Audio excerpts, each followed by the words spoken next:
În episodul trecut am urcat în pasul Vulcan, dar din cauza vântului foarte puternic și a frigului în comparație cu ce canicule era la câmpie, în funcție de care mi-am ales echipamentul, am decis să nu stau când mi-am propus. Așa că am coborât înapoi în Vulcan, de unde m-am îndreptat spre Petroșani. Din Petroșani am luat-o spre stațiunea Parâng, aflată sub vârful Parângul Mic, la o distanță de 15 km de Petroșani și altitudine de 1650 de metri.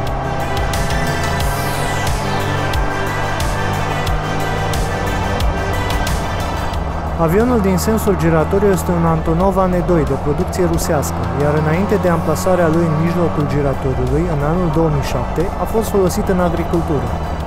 An-2 este cel mai mare biplan monomotor fabricat în lume și este echipat cu un motor în stea cu 9 cilindri de 1000 de cai ce consumă în medie 200 de litri de benzină pe oră.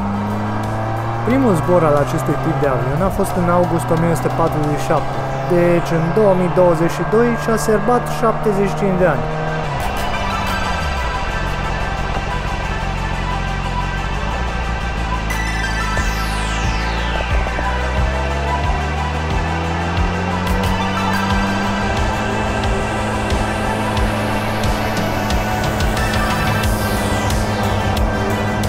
Drumul ce leagă stațiunea de Petroșani este drumul județean 709F, dar prima parte a drumului se face de fapt pe drumul național 7A, ce leagă Petroșanul de Obârșia Lotrului și Brezoi de pe Valea Oltului, făcând astfel legătura cu Transalpina.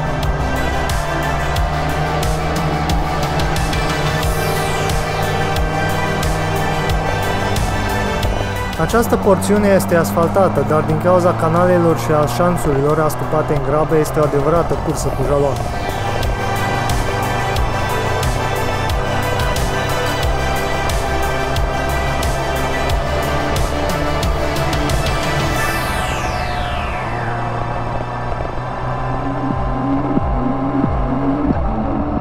În schimb, după intersecția spre Obârșia Lotrului, drumul devine mai bun, iar de la începutul urcării este chiar foarte bun, fiind proaspăt reabilitat.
După ce am trecut de partea de jos a stațiunii, drumul a devenit cu adevărat distractiv și spectaculos.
După multe serpentine și 2 tuneluri ce trec pe sub pârtiile de schi, se ajunge în partea de sus a stațiunii, iar din parcarea aflată la începutul acesteia se va vedea întreaga depresiune a Petroșaniului, munții Șureanu, Vâlcan și Retezat, cât și Valea Jiului de Vest.